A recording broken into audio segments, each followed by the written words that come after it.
On l'appelait la chose la plus stupide qu'ils aient jamais vue. Un labyrinthe de passerelles en bois s'étendant à travers le pâturage enneigé, s'élevant à 3 pieds du sol comme le délire d'un charpentier fou. Caleb Thornfield enfonçait une autre poutre de soutien lorsqu'il vit ses voisins se rassembler près de la clôture, pointant du doigt et secouant la tête. Cet homme a perdu la raison, marmonna Marcus Wells à qui voulait l'entendre. Gaspiller du bon bois pour des futilités. Mais Caleb continuait de construire, planche par planche, poutre par poutre, créant des corridors qui serpentaient et tournaient à travers sa propriété selon des motifs qui n'avaient aucun sens pour ceux qui regardaient. Ce qu'il ne savait pas, c'est que dans 3 jours, lorsque la température chuterait à -70 degrés, ces passerelles en bois seraient la seule chose qui séparerait 400 têtes de bétail de la mort certaine. L'air matinal piquait vivement le visage buriné de Caleb alors qu'il mesurait une autre section de planches de pin. Son souffle formait des nuages blancs qui gelaient avant de toucher le sol, et des cristaux de glace s'accrochaient à sa moustache comme de minuscules diamants. Il travaillait depuis l'aube, comme chaque jour depuis 2 semaines, construisant méthodiquement ce que les gens de la ville avaient baptisé son labyrinthe de fous. « Papa, peut-être devrions-nous écouter Monsieur Wells, dit Tommy, en équilibrant un paquet de planches sur son épaule. La voix de l'adolescent de 16 ans portait lentement dans l'herbe clairsemée qu'il pouvait encore atteindre. La semaine prochaine, ils ne pourront plus bouger du tout. La neige sera plus profonde que la taille d'un homme. Peut-être plus profonde que sa tête.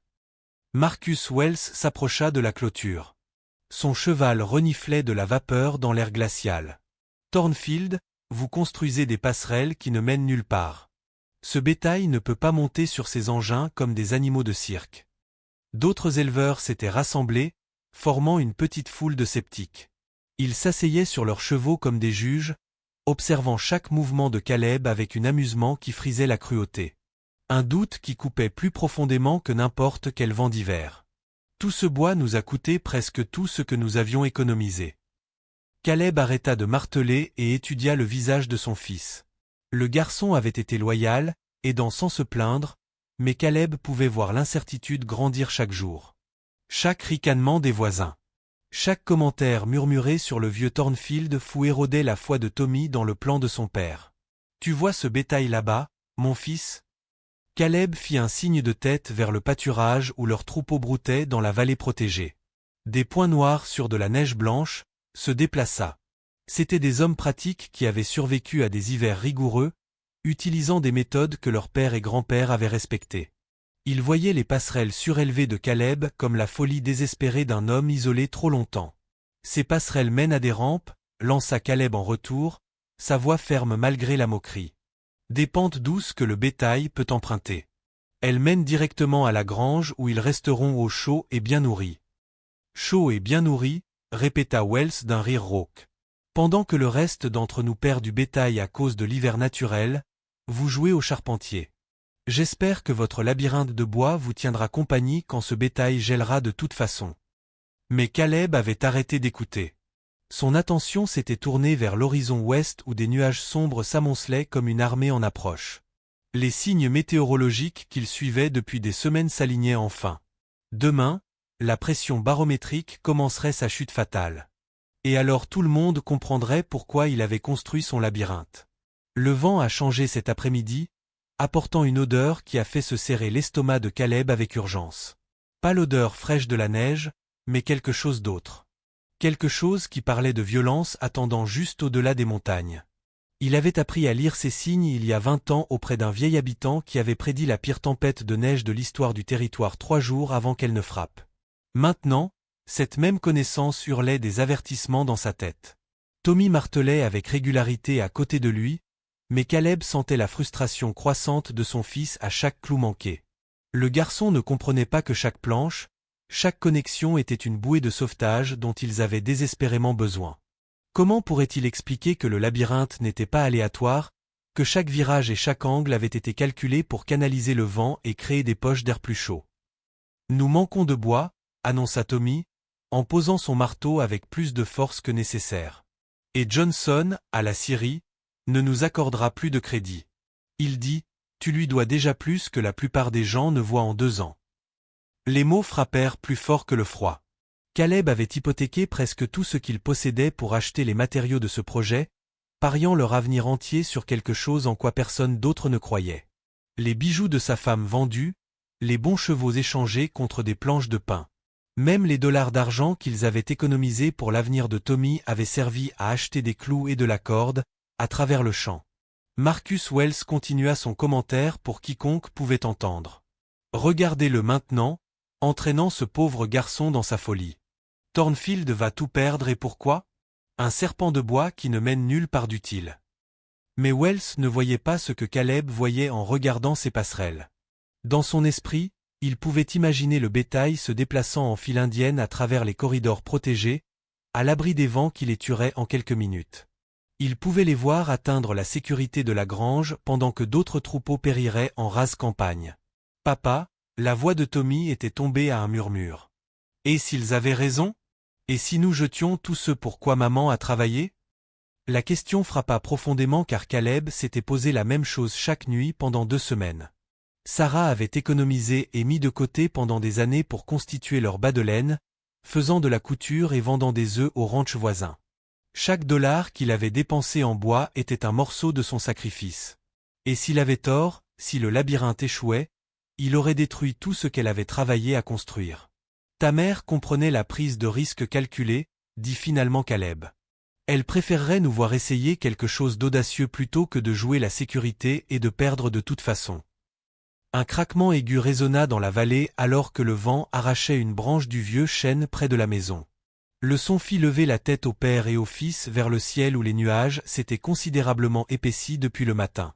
La température baissait plus rapidement maintenant, et Caleb pouvait sentir la pression atmosphérique changer d'une manière qui faisait lui faire mal à ses vieilles blessures. « Combien nous reste-t-il à terminer ?» demanda Tommy, suivant le regard de son père vers les sections incomplètes de passerelles. Caleb calculait rapidement. 3 poutres de soutien supplémentaires, 20 pieds de planche, et la connexion finale à la rampe de la grange. Avec le bois qu'il leur restait, ils pourraient finir demain soir s'ils travaillaient toute la nuit. Mais cela supposait que tout se passe parfaitement, et les tempêtes d'hiver avaient une façon de rendre les plans parfaits impossibles. Le tonnerre gronda au loin, mais ce n'était pas le tonnerre d'été. C'était le son grave et sinistre qui précédait le genre de tempête qui pouvait ensevelir un ranch sous 10 pieds de neige en 12 heures. Il leur restait peut-être 36 heures avant que le véritable test ne commence. À la lueur des lampes, le labyrinthe semblait encore plus bizarre, projetant des ombres tordues sur la neige qui se tordaient comme des êtres vivants. Les mains de Caleb étaient engourdies depuis des heures, mais il continuait de travailler, enfonçant les clous au toucher et à l'instinct. Tommy travaillait à ses côtés sans se plaindre, sentant peut-être maintenant le désespoir qui s'était glissé dans les mouvements de son père. Le vent s'était considérablement levé, faisant vibrer les sections achevées de passerelles et faisant vaciller dangereusement les lampes à huile.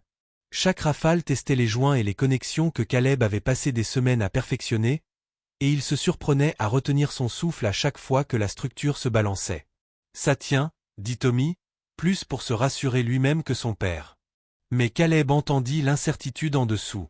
Ils utilisaient du bois vert, du bois qui n'avait pas eu le temps de sécher correctement, et les changements rapides de température le faisaient se contracter et se dilater de manière imprévisible.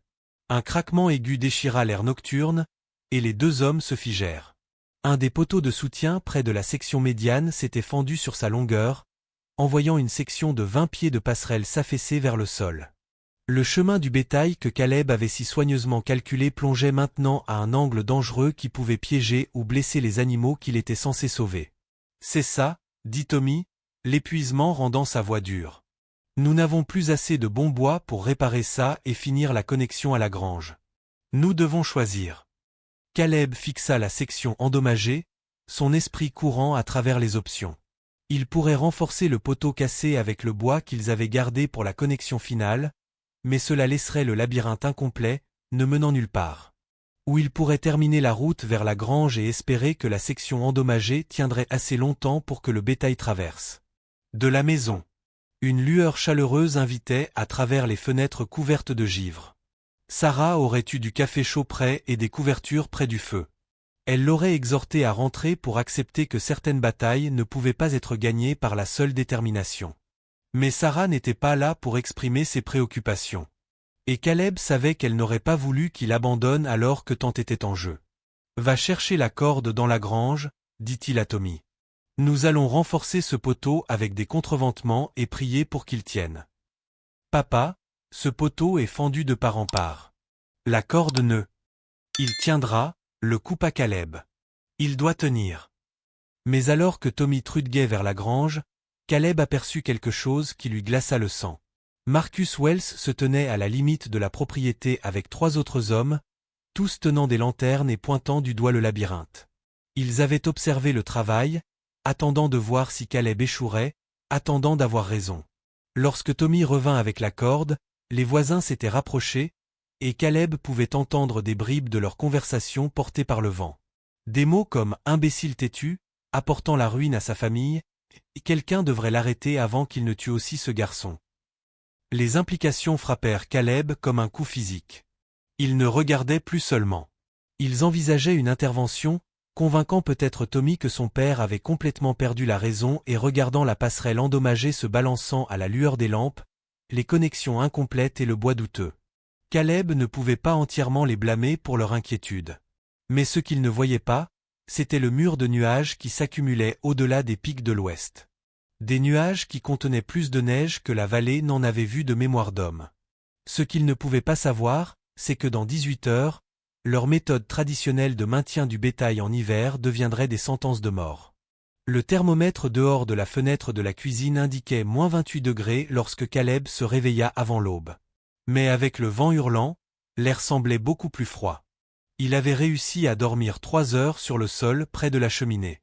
Ses vêtements encore humides de sueur et de neige du travail de la nuit. Le poteau de soutien fissuré avait tenu toute la nuit, renforcé avec de la corde et des contreventements, mais il restait le maillon le plus faible d'une chaîne qui devait être absolument parfaite. Tommy était déjà debout, attisant le feu avec des mouvements mécaniques qui parlaient d'une lassitude plus profonde qu'une simple fatigue. Des cernes ombrageaient ses yeux, et ses mains tremblaient légèrement alors qu'il ajoutait du petit bois aux flammes. Ils avaient terminé la connexion à la grange juste au moment où les premiers gros flocons commençaient à tomber. Mais la victoire semblait creuse avec tant d'incertitudes restantes. « Ça commence » dit Tommy, en hochant la tête vers la fenêtre où la neige tombait en rideaux épais et lourds qui avalaient le paysage. Les flocons n'étaient pas les cristaux doux d'une chute de neige ordinaire, mais des amas denses et humides qui se compacteraient en barrières impénétrables en quelques heures. Caleb enfila ses bottes et son manteau, chaque muscle protestant du labeur de la veille. Dehors, le vent avait pris une qualité différente. Plus de rafales et d'imprévisibilité, mais constant et implacable, poussant la neige horizontalement à travers la vallée. La température continuerait de chuter tout au long de la journée, et le soir, il serait confronté à des conditions qui tueraient le bétail exposé en quelques minutes plutôt qu'en quelques heures. À travers la neige battante, il pouvait à peine distinguer les formes sombres de leurs troupeaux regroupés dans le coin protégé du pâturage. 400 têtes de bétail de première qualité qui représentaient tout ce qu'ils avaient travaillé à construire au cours des 15 dernières années. Si le labyrinthe échouait, si ses calculs s'avéraient faux, ils perdraient non seulement les animaux, mais aussi le ranch lui-même. La note de la banque était due au printemps, et sans bétail à vendre, ils n'auraient aucun moyen de payer. Les Anderson ont perdu 12 têtes cette nuit, dit Tommy lorsque Caleb revint d'avoir vérifié le bétail. Les ont trouvés raides gelés près du ruisseau. Marcus Wells dit que ça va empirer avant de s'améliorer. La nouvelle frappa comme un coup physique. Si des éleveurs expérimentés comme les Anderson perdaient déjà du bétail, la tempête était plus grave que ce que Caleb avait anticipé. Son labyrinthe devrait surpasser ses calculs les plus optimistes, et la marge d'erreur venait de se réduire à néant. Un lourd coup à la porte interrompit ses sombres pensées. À travers le verre couvert de givre, il pouvait voir Marcus Wells et 2 autres hommes debout sur le porche, leurs visages graves sous des bords de chapeaux craquelés de neige. Ils n'étaient pas venus en voisins offrant de l'aide, mais en délégation avec de sérieuses affaires à discuter. « Caleb, nous devons parler » dit Wells lorsque la porte s'ouvrit. « J'ai de la place dans ma grange sud pour peut-être 50 têtes. Tes meilleurs morceaux. Laisse-moi t'aider à sauver ce que nous pouvons avant que ça n'empire. Ça ne s'effondrera pas. » Ce poteau cassé dit le contraire. Et j'ai vu des tempêtes comme celle-ci auparavant. J'ai perdu la moitié de mon troupeau en 73 à cause d'un temps qui a commencé comme ça. Tommy, ton père est un brave homme, mais l'orgueil peut aveugler une personne face au danger réel. Les autres hommes hochèrent la tête en signe d'accord, leurs yeux fixés sur Tommy plutôt que sur Caleb. Ils essayaient de créer un fossé entre père et fils. Convaincre le garçon que le jugement de son père ne pouvait être digne de confiance lorsque des vies étaient en jeu. Le bétail ira bien, dit Caleb, mais il pouvait entendre l'incertitude se glisser dans sa propre voix. Dehors, le vent hurlait avec une fureur croissante, et la neige tombait plus fort que ce qu'aucun d'eux n'avait jamais vu. Vers midi, le thermomètre avait chuté à -35 degrés, mais le vent hurlant rendait l'air mortellement froid, comme respirer des couteaux. Le refroidissement éolien devait approcher 70 degrés sous zéro. Caleb ne pouvait plus voir la grange depuis la maison, bien qu'elle ne soit pas à 100 mètres.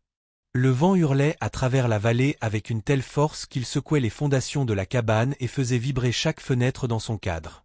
Tommy pressait son visage contre la vitre, essayant d'apercevoir leur bétail à travers le blizzard. « Je ne les vois nulle part, » dit-il, sa voix tendue par l'inquiétude. « Et s'ils étaient déjà dispersés? Et s'ils ne trouvaient pas l'entrée de tes passerelles ?» La question touchait la plus profonde peur de Caleb. Toute sa planification avait supposé que le bétail chercherait instinctivement un abri lorsque la tempête frapperait, que leurs instincts de troupeau naturel les guideraient vers l'entrée du labyrinthe qu'il avait positionné dans le coin le plus abrité du pâturage. Mais s'ils avaient paniqué dans les conditions de visibilité nulles, s'ils s'étaient égarés hors de la route prévue, tout le système deviendrait inutile. Marcus Wells était revenu 2 fois pendant la matinée, à chaque fois avec des rapports plus sombres des ranchs voisins. Les Carlson avaient perdu 30 têtes. Le troupeau entier de la famille Rodriguez était porté disparu, probablement enseveli sous des congères dont il ne s'échapperait jamais. Chaque mauvaise nouvelle était livrée avec des regards appuyés sur Tommy. Des rappels que les méthodes d'abri traditionnelles, bien que pas parfaites, étaient du moins éprouvées. Tommy, j'ai élevé du bétail pendant 30 ans. J'ai perdu du bétail à cause de tempêtes qui ressemblaient exactement à celle-ci. Ton père n'est pas un imbécile. Mais parfois, les braves gens font des choix désespérés qui mettent tout le monde en danger. Si ces passerelles s'effondrent et que le bétail panique, il pourrait se précipiter à travers ma clôture. La passerelle ne s'effondrera pas, insista Caleb. Mais ces mots manquaient de la conviction qu'ils avaient portée il y a quelques jours. Le poteau de soutien fissuré craquait sinistrement à chaque rafale de vent, et les renforts de cordes semblaient de plus en plus inadéquats face à la fureur de la tempête. « Écoute, je n'essaie pas de te miner, » dit Wells, sa voix s'adoucissant légèrement. « Mais j'ai vu ce que la panique fait au bétail dans des tempêtes comme celle-ci. Montre-moi comment ce système est censé fonctionner parce qu'en ce moment, je vois du bois cher qui pourrait piéger des animaux au lieu de les sauver. » Le défi flottait dans l'air comme un gant jeté. Dehors, la tempête faisait rage avec une violence croissante et la visibilité était tombée à quelques pieds. S'aventurer dehors dans ces conditions serait dangereux pour les humains, potentiellement fatal pour le bétail. Mais Caleb savait que refuser le défi de Wells confirmerait tous les doutes que ses critiques avaient exprimés. « Nous attendons que le vent se calme, » dit finalement Caleb. Bouger le bétail dans ce brouillard blanc serait un suicide. Ou peut-être que tu as des doutes aussi, et tu attends que la nature résolve le problème pour toi. La tête de Tommy se redressa à ces mots, et Caleb vit quelque chose changer dans l'expression de son fils. Le garçon commençait à penser que son père pourrait avoir tort, que l'orgueil et l'entêtement les avaient conduits dans un piège dont il pourrait ne pas y avoir d'issue. Le vent souffla à nouveau, plus fort qu'auparavant. Et quelque part dehors, on entendit le craquement aigu du bois brisé. Pas de la corde cette fois, mais du bois massif cédant sous une contrainte qu'il n'était jamais censé supporter. Par la fenêtre, il pouvait voir une section de la passerelle se balancer dangereusement, son point de connexion se tendant contre des forces qui semblaient déterminées à déchirer toute la structure. « Papa » murmura Tommy, le visage pâle. « Et si nous sommes trop tard? Et si ça se brise déjà ?» Le thermomètre extérieur indiquait maintenant -42 degrés. Mais avec le vent implacable, le froid semblait bien plus brutal. Le vent atteignit sa fureur maximale juste après 3 heures, transformant le monde en un vide blanc où la visibilité tomba à une portée de bras. Le thermomètre indiquait maintenant -45 degrés. Mais avec la tempête hurlante, le refroidissement éolien avait sûrement atteint les 70 degrés sous zéro que Caleb avait prédit. Des cristaux de glace se formaient instantanément dans l'air, créant un son comme des milliers d'aiguilles frappant du verre à chaque souffle. Caleb se força à sortir pour vérifier le bétail, s'attachant à la rampe du porche pour ne pas perdre son chemin dans le brouillard blanc. Le froid le frappa comme un coup physique, lui brûlant les poumons et lui faisant pleurer les yeux si fort qu'il pouvait à peine voir. À travers la neige battante, ils cherchaient désespérément tout signe de leur troupeau. Rien. Le pâturage où 400 têtes de bétail auraient dû être regroupées pour se protéger ne montrait que des congères blanches infinies. Aucune forme sombre se déplaçant sur la neige, aucun son de bêlement ou de battement de sabots. Les animaux avaient simplement disparu dans la tempête, et avec une visibilité aussi faible, ils pouvaient être n'importe où à des kilomètres du ranch. Ils sont partis, dit Tommy lorsque Caleb trébucha à l'intérieur, de la glace couvrant sa moustache et ses sourcils. N'est-ce pas? Nous avons tout perdu. Caleb ne put répondre immédiatement. Sa gorge était à vif d'avoir respiré l'air arctique, et ses mains tremblaient alors qu'il essayait de les réchauffer près du feu. La possibilité qu'il avait refusé d'envisager se présentait maintenant. Si le bétail s'était dispersé de panique lorsque la tempête a frappé, s'il s'était égaré loin de l'entrée du labyrinthe dans la confusion, alors toute sa planification ne signifiait rien. 400 têtes de bétail de première qualité pouvaient être en train de geler quelque part dans la vallée, tandis que ces élaborées passerelles restaient vides et inutiles. Marcus Wells apparut à nouveau à la porte, cette fois avec une véritable inquiétude gravée sur ses traits burinés. « Caleb, je ne trouve pas mon propre bétail non plus. La tempête est pire que tout ce que nous avons vu. Les Rodriguez ont déjà perdu tout leur troupeau. Je les ai trouvés empilés contre leur clôture, gelés solides. » La nouvelle frappa comme un coup de marteau. Si des éleveurs expérimentés comme la famille Rodriguez perdaient tout, alors le système expérimental de Caleb faisait face à un test au-delà de tout ce qu'il avait calculé. Le labyrinthe n'était plus une simple compétition face aux méthodes traditionnelles. Il se battait pour sa survie contre des conditions qui décimaient le bétail, quelles que soient les précautions prises. « Mon offre tient toujours », poursuivit John. « J'ai mis la grange du Sud à votre disposition. Assez de foin pour 50 têtes. Nous pourrions essayer de rassembler votre meilleur cheptel reproducteur. Les mettre en sécurité tant qu'il est encore temps. » Mais le temps était justement ce qui leur manquait désormais. Dans cette visibilité nulle, retrouver du bétail dispersé serait impossible, et les diriger où que ce soit serait un suicide, tant pour les animaux que pour les hommes. Si le troupeau avait trouvé l'entrée du labyrinthe, il survivrait à la nuit ou non. S'il s'était égaré dans la mauvaise direction, alors au matin, il n'y aurait plus rien à sauver. Les passerelles tiennent encore, dit calmement Thomas, même s'il ne comprenait plus vraiment pourquoi cela importait. Dehors, quelque chose s'écrasa dans le vent, le craquement vif du bois se fendant sous des forces trop grandes pour y résister. L'aube vint, grise et atténuée. La fureur de la tempête commençait enfin à faiblir, laissant derrière elle un paysage transformé au-delà de toute reconnaissance. La neige avait dérivé jusqu'à près de 5 mètres par endroits, ensevelissant complètement les clôtures et les petites dépendances. La température s'était stabilisée à moins 38 degrés, toujours mortelle, mais ne baissant plus. Thomas sortit de la maison dans un monde étranger, suivant une corde qu'il avait tendue la veille, vers l'emplacement de son labyrinthe. Les passerelles avaient résisté à la nuit, bien que plusieurs sections montrassent des dégâts dus au vent et au poids de la neige accumulée. Plus important encore, il entendit quelque chose qui fit battre son cœur d'un espoir soudain. Du bétail. Des grondements survenant de quelque part plus loin dans le labyrinthe. Jean, apporte la lanterne, appelait-il, la voix tremblante d'une émotion à laquelle il n'osait pas encore croire. Suivant le chemin surélevé des passerelles à travers la neige qui aurait été impraticable au sol, ils se dirigèrent vers la grange. Les corridors de bois craquaient sous leurs pieds, mais tenaient bon. Les contreventements et les poteaux de soutien faisaient exactement ce que Thomas avait conçu pour qu'ils fassent. Les premiers bovins apparurent comme des fantômes se matérialisant dans un brouillard blanc. 12 têtes de son meilleur cheptel reproducteur se tenaient calmement dans une section plus large de passerelle, protégées du vent par les murs du labyrinthe et réchauffées par la chaleur de leur corps piégés dans l'espace clos.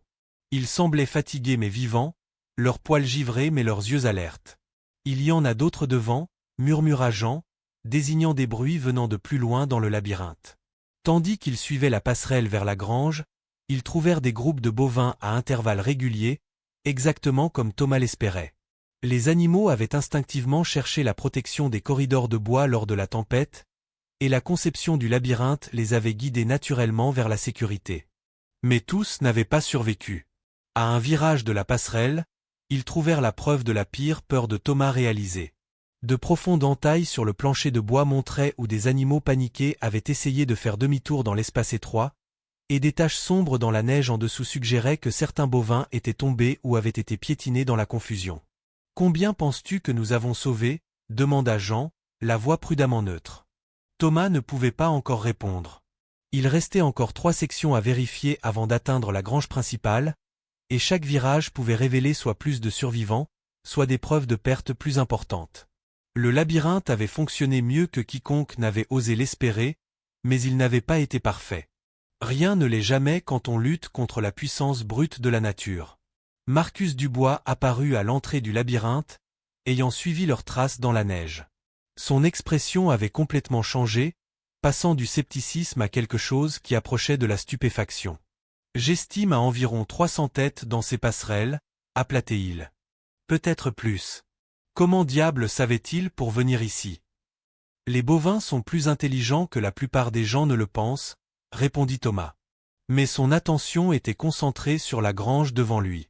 Une douce lumière jaune filtrait par les fenêtres du bâtiment, et les sons provenant de l'intérieur suggéraient qu'il était plein de bétail ayant trouvé refuge, exactement comme il l'avait prévu.